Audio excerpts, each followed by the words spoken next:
Looking for some long-lasting FPL top tips from expert FPL managers? You guys came to the right place.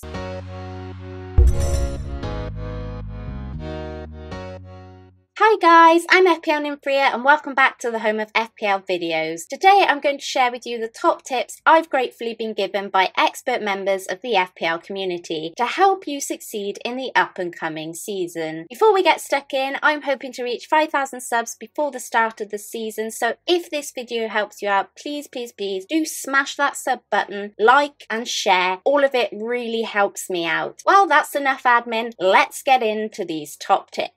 Some of our first top tips comes from Sam of FPL Family. Sam is one of the official FPL experts, appearing as a frequent guest on the official TV show, as well as a host of their podcast. Sam also holds an impressive best finish in the game of 3,499. Pretty good going. Sam suggests that in the early part of the season, it's best to plan for the fixtures, and then as we get more games under our belt, we can balance the importance of form and fixtures after that. Adding, be sure to watch the price rises and falls carefully. Don't be stung by a change, meaning you can't afford who you want. And lastly, Sam suggests it's important to play your own game. If you have a gut feel on a player, follow it and not the crowd. These are all amazing tips there from Sam. I'm definitely a gut feel kind of person and I must listen to it more and definitely think about not following the crowd quite as much. Next up is the founding father of FPL Vice himself, Mark Southerns. He boasts an incredible 10 top 5k finishes, including 4 in the top 500 and a best finish of 42nd in FPL. I mean, that's crazy good. Mark suggests when considering your weekly transfers, prioritise your weaknesses first. Try to stay focused on removing the players that aren't active, for example, players that aren't guaranteed starters in a team or the players that are not providing you with points. It sounds obvious, but often we are dazzled by a particular target and end up bringing them in at all costs, often by removing a player who has performed, leaving an inactive player in your squad. He also goes on to add, with the captaincy so important, last season Mark found it beneficial to plan his options so that he not only had the captain he wanted in a particular game week, but Mark also had several of the other strong candidates likely to be selected by FPL managers. This way you can protect your rank and build consistent green arrows. Quickly assess the right selection of heavy hitters according to the form and fixtures, and plan the transfer you need to acquire them. Build for game week 1 with this strategy in mind. Staying with the captaincy, there will be game weeks when the choice is wide and there is no clear favourite. Mark suggests trying to spot when these instances could occur by planning ahead and position yourself so that you have a potential differential available to you. Then, when you get to the game week, you'll have the option of taking a risk or pushing with the differential, or of course playing with a safer Salah/Kane route. Timing these rank pushes can be key to gaining ground, and in game weeks where the captaincy is spread far and wide, you're minimising the damage if your punt doesn't come in. Fab tips there from Mark. Identifying the captaincy ahead of time is a top tip, one that I do, but not as much in advance as Mark is suggesting here. Something to add into my game plan for sure. Moving on to Fergie, who's had 6 top 1% finishes in the last 7 seasons with an overall rank high of 715. He's also had 2 top 100 finishes in Sky and Telegraph game and is currently the Sun Dream Team champion. What this guy doesn't know about all kinds of fancy football games probably isn't worth knowing. Some snippets of advice Fergie has kindly offered us are, instead of judging your short-term FPL performance in individual game weeks, judge it over a set period of say 4 to 6 weeks. Obtaining a green arrow every week is impossible, whereby setting achievable slightly longer targets keeps longer term plans at the forefront of your mind and can help keep you motivated during a bad individual game week. If you can sense a team player is about to embark on the perfect run of form and fixtures, Fergie's advice is to go with your gut and get that player in early before they started scoring their points. If it doesn't work, you won't have lost very much, whereby if they perform as you expected, you can bag the points and move on to your next target, whilst others are scrambling to jump on the bandwagon. Fergie also adds, choose your sounding boards wisely and avoid the noise. Stick to a couple of sensible sources that you can trust when seeking advice on making decisions. Mainstream social media will make you believe you are missing out on everyone by skewing the data to suit a particular narrative, when in reality the simple move is often the best one. I hear Fergie loud and clear on this one. It's something I relate to well. I need to have the strength in my own convictions more often. Ben Dinnery is our resident FPL injury guru who offers up contributions to Sky Sports, TalkSport and The Athletic, amongst others, and has offered us up some top contributions today. Ben says with the quick turnaround plus a lack of pre-season, this will impact on players involved in the Euro 2020, especially those that went deep into the tournament. So make sure you keep an eye on their pre-season involvement to make sure certain players don't need to be avoided.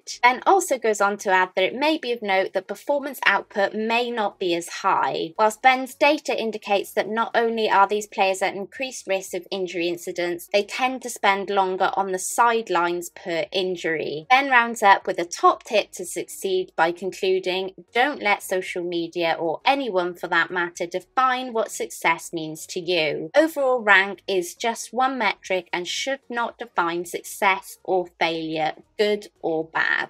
I must remember to remind myself of this last top tip from Ben. Comparing ourselves to others can be so damaging on so many levels. So if I was adding on to this tip, I would suggest set a target for yourself and aim for that regardless of what happens around you. FPL Salah has 4 top 1k finishes and 5 top 5k finishes, ranking 41st in the FPL Hall of Fame. He's kindly given us his top tips, which consist of never make an emotional or rage transfer. He also suggests not to take lots of punts on captains. Stick to proven players if you can. And lastly, he adds, make sure to play the fixtures ahead of you. I can definitely take note of never making an emotional rage transfer there from FPL Salah, because you know me, I love a bit of batshit crazy when it comes to transfers. Let's talk. FPL has an amazing FPL record, one which reached a sub 2k finish of 1,294th last season. Andy's tips are as follows. He suggests to avoid asking too many people for an opinion, adding you're likely to get a whole range of answers and it probably won't help you out.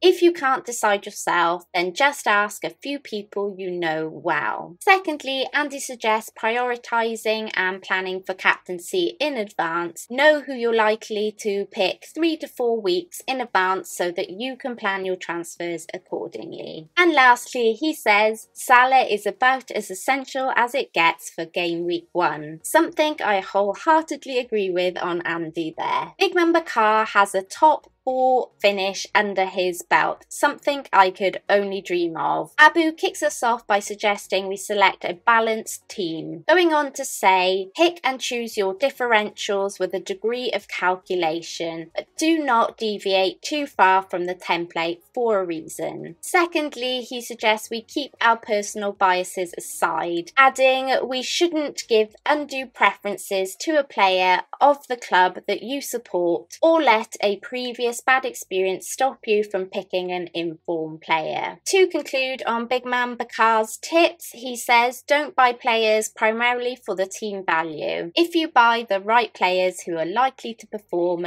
team value will come as given. Nice point on team value from Abu there. It can be easy to get caught up on that, especially at the start of the season. Flapjack has 8 seasons in FPL, resulting in 4 top 10k with finishes with a best finish of 2,214. Flappy has given up his top tips, which consist of getting our 5 defenders right, going on to say it doesn't matter if you have the best captain every week if your defenders are giving you 1 point cameos every week due to picking rotation risks. Also, you don't want to be using too many transfers on defenders. Secondly, he adds patience with players who just got in. Unless you're Magnus Carlsen, it's only going to cause frustration and waste transfers to jump on and off of the same players quickly. And to round up, Flappy says if you really like a defence or attack for a set of up-and-coming fixtures, don't be scared to back yourself and double or triple up on it. Love Flappy's top tip on defenders there. I never really considered that. Beyond the premium 2, I tend to neglect the rest, so I'll definitely take that on board going forward. Our final top tips contributions comes from the last season's winner of FPL, Michael Kuhn. Michael suggests it's worth planning your team out for the long term and not the short term. This will avoid you having to make unnecessary hits. Michael says he would have only used hits for emergencies, like injuries or for damage limitations against rivals. The 2020-21 winner adds to stay patient. You have invested a transfer in a player for a run of fixtures and not just for one game. Give it time to work out unless it is obvious that you made a poor transfer. Lastly, Michael says that double game weeks and blank game weeks are very important, going on to add that it's worth making sure you plan for them well in advance. Amazing tips there from Michael. Staying patient is not something I've been that best good at in previous seasons and should probably make sure I do more of that in the coming season. Well, that's it, you guys. Some amazing tips there from some amazing FPL managers that I admire and highly recommend you go and follow. Their links will be in the description below. Do let me know what you think about these top tips in the comments below. Will you be taking any of them on board? I know I will. And are there any in particular that resonate with you, having already helped you, or something that you need to do more of in the coming season? I have some affiliate links to websites that will be able to help you out with more tips and FPL content now and during the season. You can find those links also in the description below. And please, if you've enjoyed this video, do hit the like button, subscribe and smash that notification bell. It means a bunch to me. Thanks a lot, Nym fam. Until next time, Nymfria out.